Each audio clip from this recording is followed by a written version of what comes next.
Bem-vindos a mais uma entrevista pessoasfijo.pt. Hoje estamos acompanhados pela Susana Gomes Nené, que é contabilista certificada há mais de 20 anos, trabalha atualmente com uma companhia de seguros, faz a contabilidade de cooperativas e associações, trabalhou também numa cooperativa de habitação durante 9 anos, onde acompanhou processos de financiamento, gestão de sócios, desde a entrada do sócio até ao pós-venda, e é também formadora na área de contabilidade e gestão financeira. Hoje estamos aqui a falar devido às mais-valias. Vamos perceber o que é isto das mais-valias, como é que os nossos clientes podem declarar as mais-valias, e para isso contamos com a especialidade aqui da Susana. Obrigado, Susana, por tomares este tempo, para estarmos aqui um pouco à conversa. Obrigada. Vou-te começar já por fazer uma pergunta. O que é isto das mais-valias e porque é que é importante falarmos sobre isto? As mais-valias, para todos entendermos, as mais-valias são o lucro que é gerado quando existe a venda de uma casa. Ou seja, eu compro uma casa, e agora vou dar um exemplo prático, por 100.000 euros, e passado 4 ou 5 anos vendo uma casa por 150. A diferença entre os 100 e os 150 é a minha mais-valia. Sendo que, em termos fiscais, esta mais-valia não é uma mais-valia pura para apuramento do lucro tributável. O que é que eu quero dizer com isto? A mais-valia é calculada sobre metade do valor apurado, ou seja, sobre os 50.000 euros, e essa mais-valia eu posso e devo, porque a lei assim o permite, abater despesas. E quais são as despesas que eu posso abater? O custo dos certificados energéticos, os custos da escritura, o custo do imposto de selo, o custo do IMT, que é o Imposto Municipal das Transações Onerosas, e todas as despesas que eu tenha realizado de benfeitoria na habitação, desde que tenha fatura, nos 12 últimos anos. Entenda-se... 12 anos. Sim. Uhum. Entenda-se que esta informação decorre da legislação que hoje está em vigor. Porquê é que eu digo isto? Porque normalmente, quando há a aprovação do Orçamento de Estado, algumas coisas destas, que estão patentes na lei, podem sofrer ajustes. Uhum. Pronto. Essas alterações. Mas, de uma maneira geral, o que tem-se vindo a verificar desde a entrada em vigor do IMT e do IMI no princípio de 2001, 2002, mais coisa, menos coisa, esta forma de apuramento das mais-valias tem-se vindo a manter, com alguns ajustes. Note-se que, quando eu estou a fazer o cálculo das mais-valias, tenho que sempre ter em consideração o coeficiente da moeda à data, tenho que fazer o apuramento desta informação toda, compilá-la. Ou seja, quando diz o coeficiente da moeda à data, estamos a falar da diferença entre aquilo que era o valor da moeda quando adquiriu a casa e o valor atual? Sobre o valor da aquisição, à data em que adquiriu. Ok. E isto é uma norma que é publicada em decreto-lei todos os anos e que é facilmente consultável. Então para eu entender melhor, conta a valorização ou desvalorização da moeda nestes anos que percorreram que eu tinha a casa? Sim, que vai influenciar depois o apuramento da minha mais-valia no final, em termos depois de apuramento do valor que eu tenho que entregar às finanças na altura da geração da mais-valia. Ok. Outra coisa que é importante ter em consideração para as mais-valias é o tempo sobre o qual eu posso aplicar as mais-valias. Eu posso aplicar as mais-valias nos 36 meses seguintes à realização da escritura, sendo que, e isto eu chamo de reinvestimento, se eu fizer um reinvestimento da mais-valia, há aqui várias hipóteses. Eu posso reinvestir numa casa, e se a casa for de habitação própria permanente, e se eu tiver um empréstimo a decorrer, essa mais-valia não é tributada. Certo. Note-se que as mais-valias não são tributadas nas habitações próprias permanentes. Se forem segunda habitação, já são. Não. Exatamente, já são. Exatamente. Já, ou seja, o reinvestimento não é considerado reinvestimento. Outra coisa que também não é passível de mais-valia é: eu compro um terreno para construir a minha habitação própria e permanente. Se eu vendo uma casa inicial que tinha de habitação própria e permanente, eu posso reinvestir, caso não entenda, essa mais-valia no terreno. E aí também não há tributação. Só no terreno e também na construção, ou seja, todo o processo? Todo o processo. Todo o processo, ok. Pronto. E, portanto, a pessoa, quando vende a casa, tem que declarar no ano, portanto, que vendeu a casa, no entanto, tem os tais 36 meses para fazer este investimento. Sim. Este reinvestimento. Este reinvestimento, sim. Muito bem, muito bem. Então, falaste aqui nas despesas para dedução, uma delas é o IMI, nós já sabemos também IMT. que o IMT, exato, IMT, a comissão imobiliária, Sim. Obras, Sim. Certificado energético, as despesas com as escrituras, porque os notários emitem no final da escritura sempre uma fatura com as despesas, com as despesas de notariado. Essas despesas são passíveis de dedução à mais-valia. Ok. Muito bem. Não há assim... Note-se que todas estas despesas, nós devemos ter um suporte documental delas durante 5 anos. Ou seja, se eu faço uma declaração de uma mais-valia em 2019, eu durante os próximos 5 anos tenho que ter os documentos físicos desta informação toda, inclusive dos impostos que paguei, para fazer prova às finanças, caso as finanças me exijam a confirmação desta informação. Portanto, nos 5 anos posteriores. Posteriores, sim. Muito bem. Sim. Então, vamos supor que alguém hoje vende uma casa, Sim. portanto, no IRS deste ano tem que declarar a venda dessa casa, Sim. tem os tais 36 meses para o reinvestimento sim. E tem que, quando declara esse reinvestimento do capital, tem que guardar mais 5 anos todas essas despesas Sim. Que é para fazer prova caso a autoridade tributária venha junto do sujeito passivo e exigir a fundamentação para a dedução daquelas despesas em sede de IRS. Outra coisa que é importante sabermos aqui é, portanto, o que é calculado como... Vamos supor que há alguém que vende uma casa e que realmente tinha uma segunda habitação e, portanto, vai ter que pagar impostos sobre as mais-valias. O que é considerado para esse efeito, a tributação, é 50% do valor do lucro, certo? Sim. No entanto, esse valor vai se englobar nos restantes rendimentos da pessoa, certo? Sim. Ou seja, vamos pôr uma situação de um sujeito passivo o mais simples possível, que é um trabalhador por conta de outrem, que só tem que preencher o modelo 3, que é a folha de rosto do IRS, que é a primeira folha quando nós abrimos o site das finanças. Certo. E depois tem que preencher o anexo A, que é o trabalhador por conta de outrem, que isso já vem pré-preenchido. Vem pré-preenchido para a entidade patronal. E a seguir tem que preencher o anexo G ou G1, neste caso o G, para fazer referência para indicar as mais-valias. Ok. Então, outra questão que eu tenho é, eu tenho uma casa, comprei por 50 mil euros, depois vendi por 75, portanto, apurei aqui de lucro 25, supondo que eu não tenho despesas nenhumas. Sim. Eu teria que pagar, ou, aliás, seriam englobados nos rendimentos, cerca de 12.500 euros, que é os tais 50% do valor. Se eu reinvestir apenas a parte do lucro, é possível eu ficar isento de mais-valias ou tenho que reinvestir também o total da capital base? Ou seja, os 50 mil que eu dei pela minha casa, só a parte das mais-valias. Portanto, se eu comprar uma casa que tenha um valor inferior, portanto, eu tinha uma casa de 50 mil, vendi por 75 e se eu comprar uma casa de 50, novamente, eu fico isento? Não. Ok. Vamos lá ver. Aqui a questão é, imaginemos um caso que é típico. Eu tenho uma casa, hoje, que comprei na época, em 2001, por exemplo, que me custou 60 mil euros. Hoje vou vendê-la 90, 100. Vamos pôr 100. Tenho aqui uma mais-valia de 40. Certo.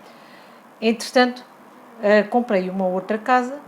Esta primeira casa deixou de ser a minha habitação própria e permanente e passei a ter uma segunda como habitação própria e permanente, à qual recorri a financiamento.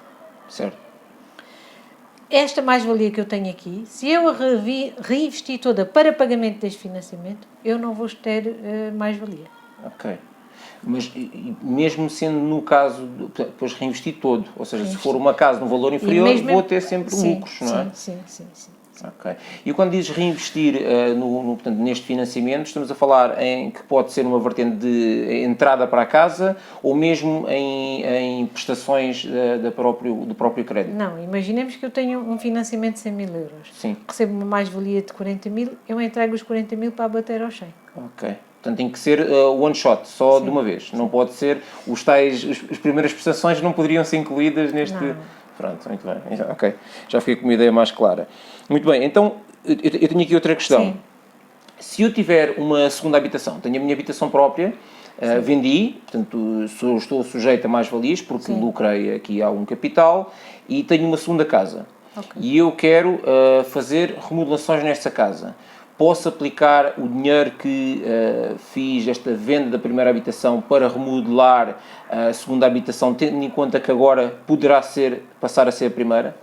Não sei se fui claro. Sim, isso é uma questão bastante recorrente. Ok. Ou seja, desde que se passa a segunda habitação para a primeira habitação e depois faça o reinvestimento.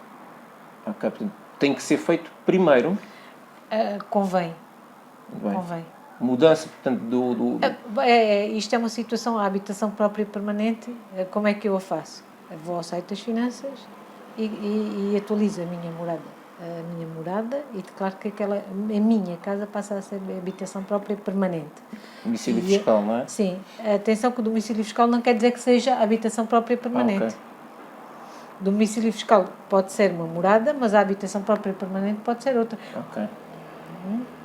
E eu tenho que declarar é que aquela casa passou a ser a minha habitação própria e permanente. E, mediante isso, eu vou fazer o reinvestimento. Muito bem. Muito bem. Fiquei esclarecido. E, portanto, eu tenho aqui mais algumas questões que têm já não tanto a ver com a vertente das mais-valias, mas antes de passarmos a elas, tem a ver, sim, com a atividade dos consultores imobiliários. Sim. Antes de passarmos a elas, eu queria te perguntar se achas que há aqui mais alguma informação que possa ser relevante passar. Ou seja, tendo isto em conta das mais-valias, se achas que há aqui mais alguma nota que seja importante? Sim, há uma nota que é importante, que tem a ver com uma alteração que ocorreu na legislação com a entrada em vigor do Orçamento de Estado de 2019, que se prende com as mais-valias. E prende-se com as mais-valias e atinge as pessoas maiores de 65 anos. Uhum. O que é que isto quer dizer? Uma pessoa que tenha 65 anos e tem uma casa e que a decida vender, fica isenta de pagar mais-valias desde que subscreva um PPR em que esse PPR tem que ter duas condições.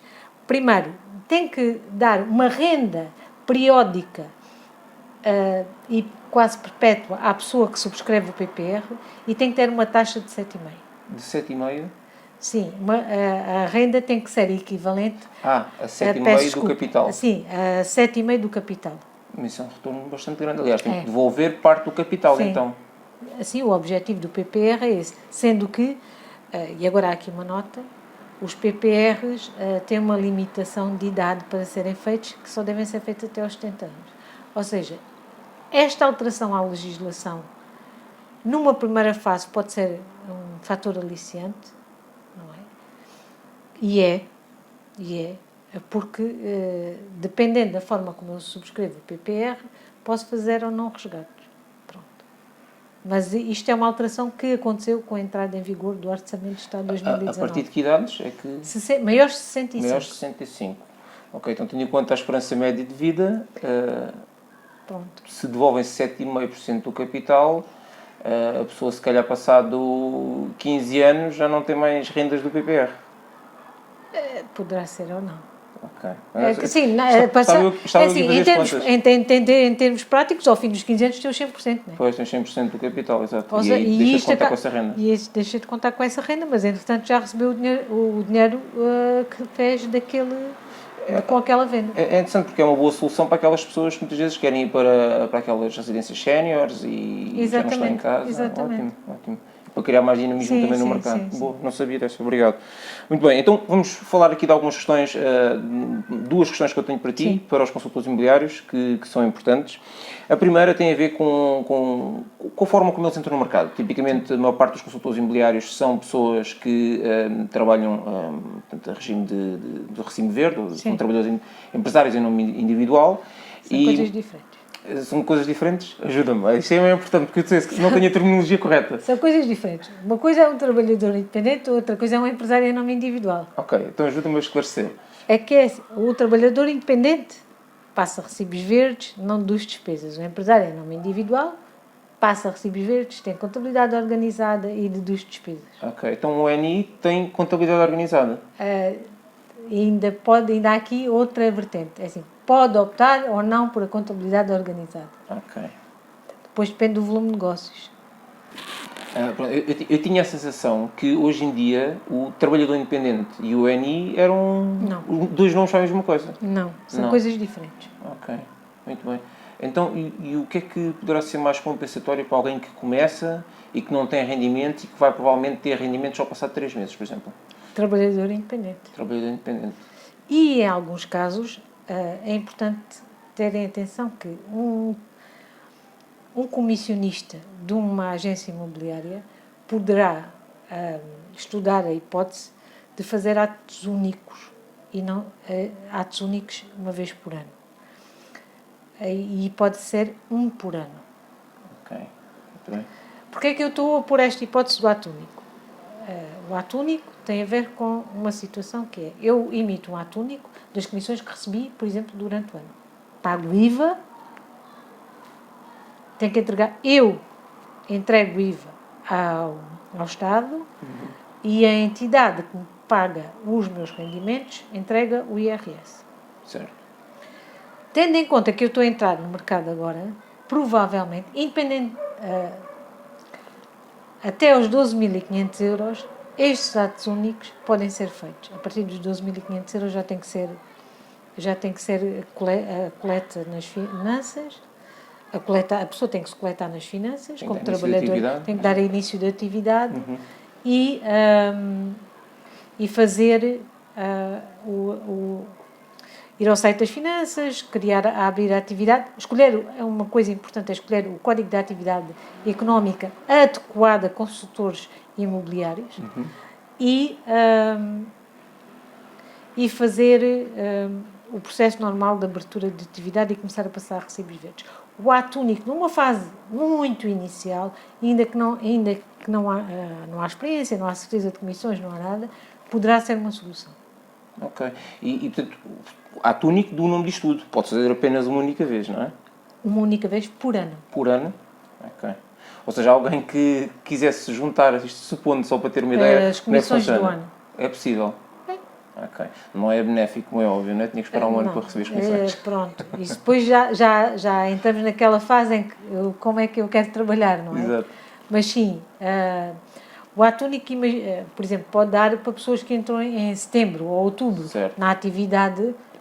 Se calhar é melhor, de uma forma prudente, ver como é que as coisas correm até ao final do ano. No final do ano passa o ato único e em janeiro abre a atividade. Okay. Note-se, quando eu faço uma abertura de atividade, para além do CAI, daquelas coisas todas, eu tenho que declarar um valor inicial de volume de negócios. Disparado, não é? Por prudência e para não entrarmos em IVAs e em IRS, o volume de negócios que eu devo declarar são 10.000 euros. Porque até este valor eu não pago IVA nem IRS. 10.000 euros anualizados. Sim. Porque já sei de alguns consultores que chegaram, por exemplo, foram abrir atividade, por exemplo, em agosto e colocaram 10.000 euros. Mas o Estado contabilizou, ok, de 10.000 euros de agosto a dezembro significa que estás a pensar anualizados 18.000, então enquadraram-nos logo no IVA. Sim. Portanto, teria que dividir, não é? Tem que se ter em atenção esse ponto também. Sim. Okay. Depois, há aqui outra questão que tem a ver, que é uma coisa que normalmente os trabalhadores independentes têm sempre imensas dúvidas, que é a questão da Segurança Social. Que este ano, em 2019, com a entrada em vigor do Orçamento de Estado, também foi alterada. que é que eu quero dizer com isto? Que os trabalhadores independentes, que só sejam trabalhadores independentes, entenda-se, só sejam trabalhadores independentes, não acumulem a atividade com outra atividade de trabalhadores por conta de outrem, têm que pagar trimestralmente à Segurança Social e fazer entregas do valor calculado pela Segurança Social. O que é que eu quero dizer com isto? Isto é uma fórmula de cálculo que tem a ver com as IAs, e são 4 IAs. O valor de cada IAS anda na ordem dos 432,74 €. O IA, quando diz IA, indexante. É um indexante. Okay. E este uma valor, tabela, não é? sim, este valor dará à volta de 1.700 € por trimestre. Até este valor a pessoa está isenta, a partir deste valor é obrigada a pagar. Ok. Que é os tais 25,2... 21,4. Pois também não sei de cor o porcentagem, conhece uma ideia. Era 25, agora com esta alteração passou para 20,4. Ok, muito bem. Então, já tinha aqui uma ideia, ok, de começar, idealmente começar como trabalhador independente, não como NI, ficou comigo. Sim. Muito bem, então, e o CAI, no que toca aos consultores imobiliários, já tem duas hipóteses, não diria o CAI, mas o reflexo do CAI na taxa de IRS, acho que é o CAI que... É o CAI que tem a ver com o enquadramento, é? sim. E, portanto, eles acaba por resultar em 11,5% ou 25%. Sim, isso tem a ver com a taxa, depois tem a ver com a taxa sobre a qual é depois apurado o valor da tributação do IRS. Muito bem. Então, a diferença não será muita, digo eu. Ou seja, uma é simplesmente adiantamento de impostos, de 25%, sim, e a outra, corremos o risco de chegar ao final do ano e ter uma surpresa. Exatamente. Okay. Eu tinha essa ideia também. Não, mas é porque normalmente há um mito, as pessoas têm tendência a fazer comparações, o vizinho que está ao meu lado recebe todos os anos 5.000 € de IRS e eu até tenho que pagar. Ok. Mas este meu vizinho recebe 5.000 € de IRS, mas ele descontou. Tem uma taxa de desconto de IRS superior à minha. Tem despesas maiores que as minhas. Logo, ele vai receber em função disso tudo. Não é uma fórmula direta única, não é? Não é única que eu chego todos. ali e o Nuno ganha 5, eu ganho 5. Ele recebe 4 e eu recebo 2. E porquê é que é isto? Porque isto tem a ver com o número de pessoas que fazem parte do agregado familiar, tem a ver se há dependentes ou não, tem a ver se os dois são trabalhadores ou não, tem a ver se há deficiências na família ou não, tem a ver se eu cheguei ao pé da minha entidade patronal e digo-lhe eu quero ter uma taxa de IRS superior àquela que a lei estipula. Tem a ver com, imagine, eu até posso receber rendas e o meu vizinho não saber. Logo aí, nós podemos receber o mesmo, só que eu se calhar vou ter que pagar e o Nuno recebe. Claro, guiarmos pelos outros nunca é bom sinal nesse caso. Exatamente. Muito bem. Tenho uma última questão para ti. Sim. E esta já mais para aqueles mais avançados, aqueles que estão a ter resultados, e ainda bem, espero bem que sejam muitos, Sim. que são aqueles que estão a ter rendimentos e não sabem ainda se, sendo ENIs, devem passar a ter contabilidade organizada ou se devem passar a ter uma empresa. Podes partilhar aqui um pouco a tua visão sobre isto? Sim. Vamos lá ver. O que a lei diz é que, e agora eu vou consultar aqui uma cábula, porque isto são números atrás de números, e a legislação nestas coisas, e este ano alterou mais uma vez, diz-nos que para eu ter contabilidade organizada, devo ter um volume de negócios anual a rondar o valor superior a 200.000 €. E devo ter... posso fazer já a dedução das despesas e aqui eu começo a ter uma escala superior. Se eu tiver um volume de negócios inferior aos 200.000 €, não sou obrigado a ter contabilidade organizada, mas posso optar. Certo. Portanto, aí é uma questão da obrigação. Sim. Na questão da opção, quando é que se pode tornar vantajoso, na tua opinião? A melhor forma de avaliarmos isto, na minha opinião, é vermos caso a caso. Okay. Pode fazer sentido para algumas pessoas abrir uma empresa, onde tenha a perspectiva e tenha a noção dos custos que isso acarreta em termos não só da gestão corrente, quando eu falo da gestão corrente, pagar ordenados, pagar a segurança social, mas também e os impostos, enfim, todas essas coisas que acarreta, até os registros na APMI, aquelas coisas todas, pode, na altura em que eu estou a estudar este caso, chegar à conclusão que, se calhar, durante mais algum tempo, é preferível manter esta situação assim e depois avançar para a empresa. A minha sugestão nestes casos é uma avaliação casuística. Não façamos como ao IRS. Não cheguemos, o vizinho fez, eu vou fazer. Calma. Vamos analisar casuisticamente como é que as coisas se devem direcionar. Porque o que é bom para uns poderá não ser bom para outros. Agora, obviamente, nunca nos podemos esquecer, como é óbvio, do enquadramento fiscal que cada coisa carece, como é óbvio, não é? Mas aí também tem a ver com estes princípios muito básicos que eu acabei de transmitir. No entanto, é sempre, na minha opinião, devemos sempre analisar as coisas casuisticamente. Obrigado, Susana. Obrigada eu. Antes de terminarmos e antes de nos despedir aqui de quem nos está a ver, queria partilhar aqui um extra, por acaso nós não falámos nisso, quando estávamos a falar um pouco antes da nossa entrevista, não falámos nisso. Nós conhecemos no anterior Toastmasters, não é? Exatamente. Toastmasters. Hoje em dia, Ágora Speakers, e a Susana ainda é um membro ativo e, portanto, é um clube de comunicação. Sim. E foi lá que eu conheci a Susana e, obviamente, que não podia deixar de fazer esta entrevista porque, para mim, é a pessoa que eu conheço que mais percebe deste tema e, portanto, fazia todo sentido vir à fala contigo. E agradeço teres disponibilidade deste tempo para nós estarmos aqui um bocadinho à conversa, está bom? Obrigada, Nuno. Beijinho. Obrigado. Bom, vamos então dar como terminada esta nossa entrevista. Espero que tenha sido claro para todos vocês estas dicas da Susana. O que vos sugiro, e tal como a Susana disse, é que façam a vossa análise casuística. Portanto, um caso a caso, vejam se faz sentido para vocês, portanto, passar por uma questão de empresa, ter a contabilidade organizada, etc. O que vou deixar é nos comentários deste vídeo os contactos da Susana, para caso vocês queiram colocar as vossas questões. A Susana está disponível para isso, certo? Sim, claro que sim. Ela já se disponibilizou para isso e, portanto, vou deixar os contactos dela para que vocês possam entrar em contacto diretamente, colocar as vossas questões e sair conscientes desta conversa que tem a resposta para aquilo que vocês procuravam.